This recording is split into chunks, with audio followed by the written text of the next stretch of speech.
You're watching the News Channel 15 Highlight Zone with Glenn Marini. Sports coverage you can count on with the Highlight Zone starts now.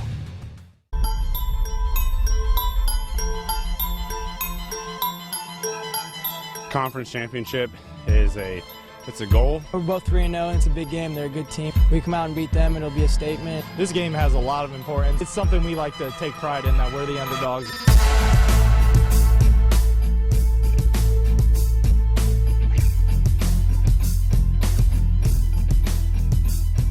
Well, no doubt the big question after last week was what exactly to make of all those outcomes. Upsets all across the board, but was that really indicative of the talent on the field, or was that because half the games got postponed to Saturday? Well, this week we hope to sort it all out and have some answers, and that starts in the topsy-turvy NHC. It also starts with Joe Whalen and your game of the week. Joe.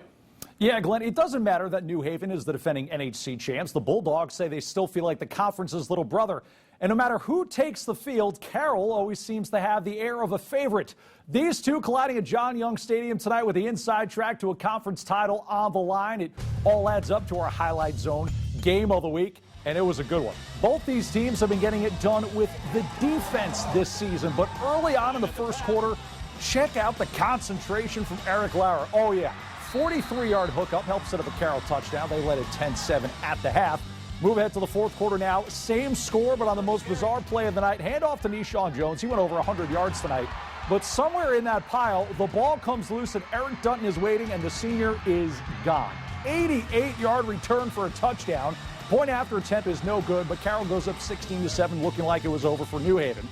No chance. Next possession, Vance Shear to Keyshawn Moore. Moore airs it out, and Adam Hoffer is there. Spin move, and see ya. 62-yard scoring strike. The dog pound going crazy after that one. This PAT also no good, so it's 16-13 with 8 to play. Next CARROLL drive, Cody Dinan picked off by Michael Griggs. Turnovers plagued both teams tonight, but this one it proved costly for the Chargers because New Haven drives, and with 1:43 to go, TJ Moeller from 23 yards. Yes, sir, tie game. Overtime is on the way. Bulldogs get the ball first, have to settle for another field goal, and of course, with overtime rules, CARROLL would get the ball, a chance to tie with a field goal or a touchdown to win it. And on 3rd and goal, Aidan Smith to Connor Gemlick, and Gemlick wins it. Chargers survive 22-19, one of the best games of this early season. Here are your heroes afterwards. I think it was definitely a combination of the defense holding out all night, and then at the end, the offense finally found our groove and put it away. I mean, really great. This is the first time we've been 4-0, and I mean, it's just boosting our confidence. It's great. And my hat goes off to New Haven High School as well. I mean, it's great football. It comes down to overtime. You know, there's a good stop. You know, made field goal by them. You know, and our kids answered at the end. You know, that's it. That's high school athletics at its best. CARROLL is at home against East Noble next Friday while New Haven travels to Norwell. Glenn, I think both teams would agree this was an ugly football game, but boy, was it a fun football game. And I'll tell you this, we were talking about CARROLL's defense all week long. They only give up about 9 points a game, one of the best defensive units in the state. The offense showing up when it needed to tonight. That's scary for other teams in the NHC when they can put that all together. Thank you, Joe. Homestead at Columbia City as we continue NHC coverage. Record-setting QB Logan Ormsby out, about 6 weeks for Homestead with a broken foot. That means Tommy Ruskuski in. A senior, I know that Chad Zoman has a lot of confidence in him, but early on in the first quarter, Braden Meyer, the big guy, in 6-zip after a failed PAT. Still in the first, Columbia City driving, but Matt Anderson, whoo, that's good hands. If you remember, he had that pick 6 against Huntington North in week 1. Apparently, he's a heck of a defensive player. Late second quarter, Ruskuski to Ben Skoronik. Skoronik, the talented junior, takes it down to the 6. Next play, Ruskuski to Jonah Watson. Ruskuski in his first start, 189 yards, 2 touchdowns. It's enough. Homestead goes on to win over Columbia City, 27-20. East Noble riding high off a win over Homestead. The Knights taking on a much improved DeKalb team. First quarter, East Noble's Bryce Wolf. You can call him Harold, you can call him Bryce, just call him a touchdown score. He's in. It's 7-zip East Noble early on. Still in the first, watch this. DeKalb's D stepping up. Ooh, big hit from Troy Walter. forces the fumble. DeKalb's Logan Allen grabs it, but the Barons would be unable to score in the ensuing possession. Later in the first, East Noble now finding their groove. That's Wolf to Colton Williams for the touchdown up top. 14-zip East Noble, and it was blackout night in Kendallville. How about more Wolf for the keeper here? East Noble a winner. Tonight's going to be tough, 49-14. Final stop in the NHC, Belmont 3-0, ranked 17th in 3A coming in. Braves hosting Norwell.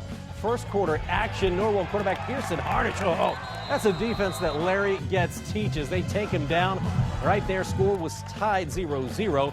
Still in the first quarter, Norwell's Reggie Hayes on the reverse. He's used to catching these. Instead, he throws it, finds Nathan Burrows for a touchdown. It's beautiful football. 7-zip Norwell in the lead. Second quarter, Belmont gets on the board.